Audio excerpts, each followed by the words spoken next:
میں زمین کے اندر ایک نئی مخلوق کو پیدا کرنے والا ہوں، میں زمین کے اندر انسانوں کو بنانے والا ہوں، میں زمین کے اندر نائب مقرر کرنے والا ہوں۔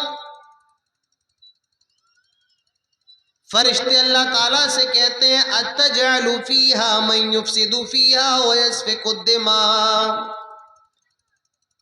آئے اللہ تو زمین کے اندر اس نئی مخلوق کو کیوں بنا رہا ہے؟ یہ دنیا کے اندر جا کے خون خرابہ کریں گے، ایک دوسرے کی گردنیں کاٹیں گے، ایک دوسرے کو ماریں گے، ایک دوسرے کا خون بہائیں گے۔ اتجعل فیہا، آئے اللہ یہ دنیا میں جا کر خون خرابہ کریں گے، لڑائی جھگڑا کریں گے، وَيَسْفِكُ الدِّمَاء، خون خرابہ کریں گے۔ وَنَحْنُ نُسَبِّحُ بِحَمْدِكَ وَنُقَدِّسُ لَكَ، کیا ہم تیری عبادت کرنے کے لیے کافی نہیں ہیں؟ کیا ہماری تحمید میں، تمجید میں، تحلیل میں کوئی کمی رہ گئی ہے؟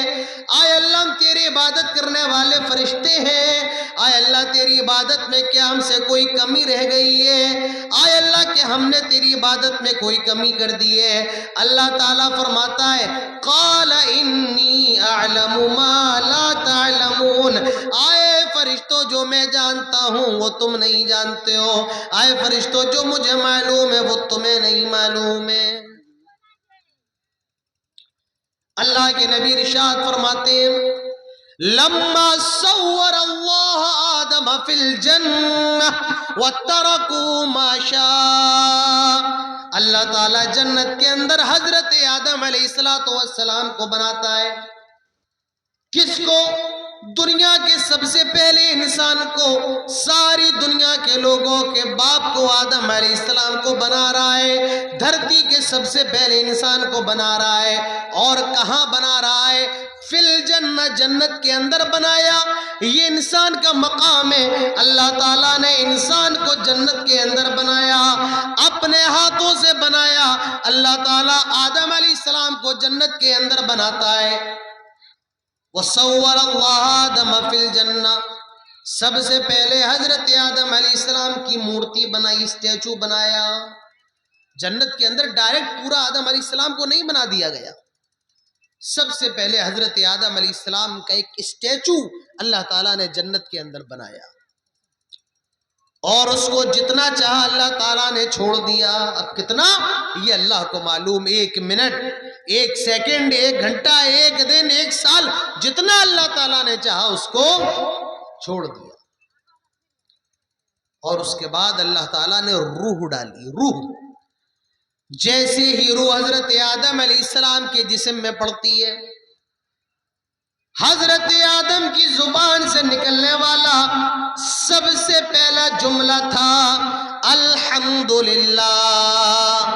میرے بھائیوں یاد رکھ لو، سن لو،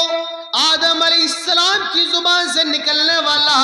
سب سے پہلا جملہ جو حضرت آدم علیہ السلام کی زبان سے نکلا، وہ جملہ یہ تھا الحمدللہ۔ وَعَلَّمَ آدَمَ الْأَسْمَاءَ كُلَّهَا، اللہ نے آدم علیہ السلام کو ساری چیزوں کا نام بتا دیا، فلاں چیز کا یہ نام ہے، فلاں چیز کا یہ نام ہے، فلاں چیز کا یہ نام ہے۔ وَعَرَضَهُمْ عَلَى الْمَلَائِكَةِ فَقَالَ أَنْبِئُونِي بِأَسْمَاءِ هَؤُلَاءِ إِن كُنتُمْ صَادِقِينَ، اور فرشتوں کے سامنے پیش کیا اور فرمایا آئے فرشتوں ان چیزوں کے نام بتاؤ، ان چیزوں کا نام کیا ہے؟ فرشتے کہتے ہیں قَالَ لَا عِلْمَ لَنَا إِلَّا مَا عَلَّمْتَنَا،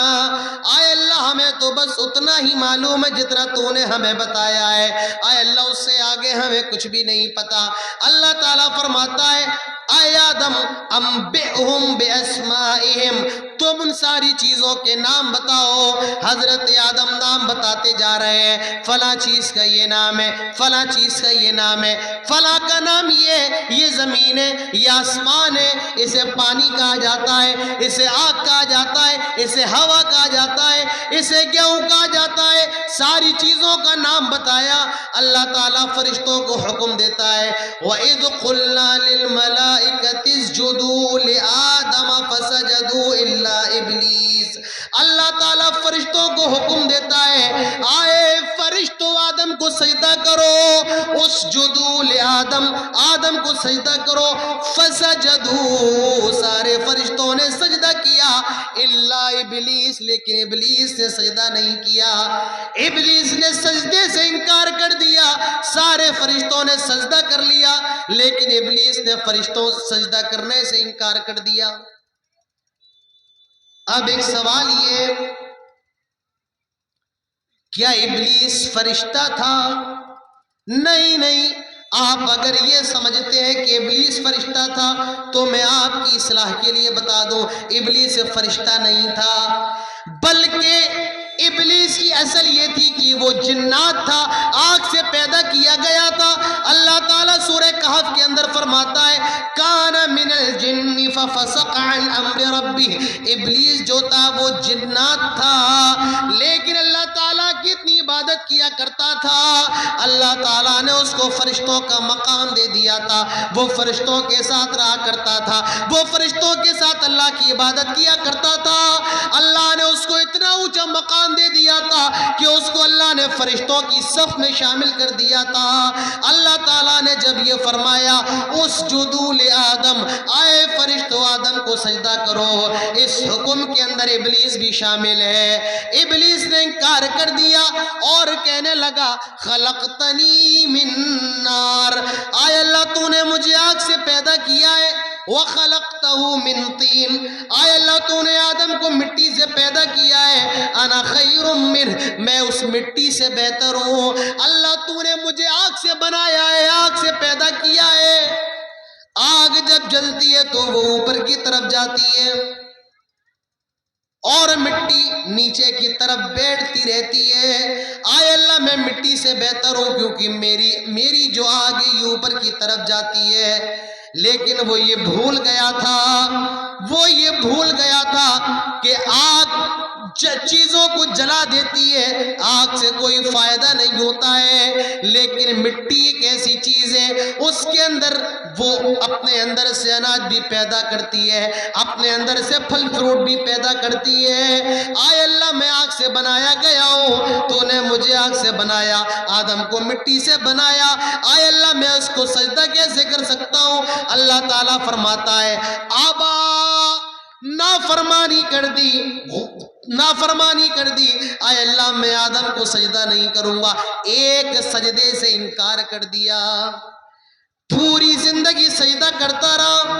اتنے سجدے کی اللہ تعالیٰ نے اس کو فرشتوں کا مقام دے دیا لیکن ایک سجدے کا انکار کر دیا۔ میرے بھائیوں ذرا غور کرو، تصور کرو، اندازہ لگاؤ، دعوت فکر میں آپ کو دیتا ہوں، ابلیس نے ایک سجدے کا انکار کیا، آج ہم اور آپ ہر روز کتنے سجدوں کا انکار کر رہے ہیں؟ فجر کی نماز دیکھ لو، کتنے سجدے، 2 سجدے پہلی رکعت میں، 2 سجدے دوسری رکعت میں، یعنی ٹوٹل 4 سجدے، ظہر کی فرض میں 8 سجدے، عصر کی فرض میں بھی 8 سجدے، عشاء کی مغرب کی فرض میں 6 سجدے، مغرب کی فرض میں 6 سجدے، عشاء کی فرض میں 8 سجدے۔ اب آپ اندازہ لگاؤ کتنے سجدے ہو گئے؟ 4، اس کے بعد 8، 4 اور 8 کتنے ہو گئے؟ 12 میں پھر 4 جوڑ دو 16 میں 6 جوڑ دو 22 اور 22 میں 4 جوڑ دو 26 سجدے۔ ابلیس نے ایک سجدے کا انکار کیا، آئے اللہ میں ابا، آئے اللہ میں اس کو سجدہ نہیں کروں گا، تو نے مجھے آگ سے بنایا، اس کو مٹی سے بنایا ہے، ایک سجدہ 2 نہیں 3 نہیں 4 نہیں 5 نہیں 26 نہیں 27 نہیں، ایک سجدے کا انکار کر دیا، میرے بھائیو ہم تو اتنے زیادہ بغیرت ہو گئے، ہم تو اتنے زیادہ بے شرم ہو گئے کہ ہم ہر روز 26 سجدوں کا انکار کر دیتے ہیں اور یہ سوچتے ہیں پڑھ لو نہ پڑھ لو کوئی فائدہ نہیں، پڑھ لینا بھی اچھی بات ہے، نہ پڑھنے سے بھی نماز کوئی ثواب نہیں ملتا ہے۔ 26 سجدوں کا انکار ہر روز ابلیس نے ایک سجدے کا انکار کیا، آج ہم اور آپ 26 سجدوں کا انکار کر رہے ہیں۔ اللہ تعالیٰ نے فرمایا آدم سجدہ کرو، فرشتوں سجدہ کرو، سارے فرشتوں نے سجدہ کیا لیکن ابلیس نے نہیں کیا۔ اب آپ یہ بھی سوال کر سکتے ہیں مولانا عادل صاحب ہم نے تو بچپن سے یہ پڑھا ہے، ہمیں اسٹیجوں سے یہ بتایا گیا ہے اللہ تعالیٰ کے علاوہ کسی کے لیے بھی سجدہ کرنا جائز نہیں ہے، سجدہ صرف اور صرف اللہ تعالیٰ کے لیے کیا جائے گا۔ میرے بھائیوں آپ نے جو سنا یہ بالکل صحیح سنا ہے کہ اللہ کے علاوہ کسی کے لیے سجدہ کرنا جائز نہیں ہے، لیکن میں آپ کو ایک نقطہ بتاتا ہوں، ایک پوائنٹ بتاتا ہوں، اس میں جو سجدہ ہے وہ سجدہ اس طریقے کا سجدہ نہیں ہے جو ہم کرتے ہیں، یعنی ہم جو سجدہ کرتے ہیں وہ سجدہ عبادت ہے، عبادت کا سجدہ ہے۔ اللہ تعالیٰ فرشتوں سے جو آدم کو سجدہ کرنے کا حکم دے رہا ہے وہ سجدہ عبادت نہیں تھا بلکہ وہ سجدہ تعظیم تھا، سجدہ تعظیم تھا، اور پچھلی امتوں کے اندر بھی سجدہ تعظیم کرنا جائز تھا۔ حضرت یوسف علیہ السلام کا واقعہ پڑھیے، ان کے واقعے کے آخر میں آتا ہے ان کے بھائیوں نے اور ان کے ماں باپ نے ان کو سجدہ کیا، وہ سجدہ رسپیکٹ کا سجدہ تھا، وہ سجدہ عبادت کا نہیں تھا۔ اسی لیے یہ خیال رکھیے اللہ تعالیٰ آدم علیہ السلام کے لیے جس سجدے کا حکم دے رہا ہے وہ عبادت کا سجدہ نہیں ہے بلکہ وہ میرے بھائیوں عزت کا سجدہ ہے۔ اور اس کا دوسرا جواب میں آپ کو دے رہا ہوں، ایک کام حرام ہے اور اللہ کے دیکھ کر تو وہ حرام کام حلال بن جاتا ہے۔ ایک کام حرام ہے اللہ کے دیکھ کر تو وہ حرام کام حلال بن جاتا ہے، جیسے آپ کو معلوم ہے کسی کو بھی قتل کرنا جائز نہیں ہے، لیکن اللہ نے حضرت ابراہیم علیہ السلام کو اپنے بیٹے کو ذبح کرنے کا حکم دیا تھا، آئے ابراہیم اپنے بیٹے کو ذبح کر، اور ابراہیم علیہ السلام تیار ہو گئے تو معلوم یہ چلا ایک کام حرام ہے اور اللہ تعالیٰ کہہ دے کر تو وہ حرام کام بھی حلال ہو جاتا ہے۔ اللہ تعالیٰ فرماتا ہے آئے آدم، آئے فرشتوں آدم کو سجدہ کرو، سارے فرشتوں نے سجدہ کیا لیکن ابلیس نے نہیں کیا، ابا غرور کر انکار کر دیا، اللہ میں آدم کو سجدہ نہیں کروں گا، اور واستکبر غرور کر لیا، تکبر کر لیا، میں آگ سے بنایا گیا ہوں، یہ مٹی سے۔ اللہ فرماتا ہے وَكَانَ مِنَ الْكَافِرِينَ، جو زندگی بھر نمازیں پڑھتا رہا، جو رکوع اور سجدے کرتا رہا، جو اپنی پوری زندگی اللہ تعالیٰ کی عبادت کرتا رہا، غرور کرنے پر، تکبر کرنے پر اور ایک سجدے کا انکار کرنے پر اللہ تعالیٰ نے اس کو کافر قرار دے دیا، اللہ تعالیٰ نے اس کو کافر قرار دے دیا، اللہ تعالیٰ نے اس کو دھتکار دیا، مردود قرار دے دیا، اور اتنا زیادہ مردود قرار دیا۔ آج بھی جب ہم قرآن پڑھتے ہیں اس سے پہلے یہ ضرور پڑھتے ہیں اعوذ باللہ من الشیطان الرجیم، اعوذ باللہ من الشیطان الرجیم، آئے اللہ میں تیری پناہ چاہتا ہوں مردود شیطان سے۔ میرے بھائیوں غرور کر لیا، تکبر کیا ہے کس نے؟ ابلیس نے۔ یاد رکھیے اللہ تعالیٰ کو غرور پسند نہیں ہے، اللہ کو تکبر پسند نہیں ہے۔ اگر اللہ نے تجھے پیسہ دیا ہے تو یہ بھی یاد رکھ یہ پیسہ دیا ہوا اللہ تعالیٰ کا ہے، اللہ جب چاہے اس پیسے کو تجھ سے چھین سکتا ہے۔ اللہ نے تجھے جوانی دی ہے، اللہ نے تجھے صحت دی ہے، ہے، یہ جوانی بھی اللہ تعالیٰ کی دی ہوئی ہے، اللہ تعالیٰ جب چاہے تجھ سے جوانی کو چھین سکتا ہے۔ اللہ تعالیٰ نے تجھے علم دیا ہے، لہٰذا اپنے علم پر اترانے کی ضرورت نہیں ہے، گھمنڈ کرنے کی ضرورت نہیں ہے، کیونکہ تکبر، غرور، گھمنڈ یہ اللہ تعالیٰ کو بالکل پسند نہیں۔ اللہ تعالیٰ فرماتا ہے وَكَانَ مِنَ الْكَافِرِينَ، کافر قرار دے دیا گیا، اور فرمایا اب میرے جنت سے نکل جا، آئے ابلیس اب میری جگہ کو چھوڑ دے، نکال دیا گیا، میرے بھائیوں ذلیل کر دیا گیا، مردود قرار دے دیا گیا۔ اللہ تعالیٰ حضرت آدم سے کہتا ہے آئے آدم جنت میں جہاں جانا ہے جاؤ، آئے آدم جو کھانا ہے کھاؤ۔ حضرت آدم جنت کے اندر ہے،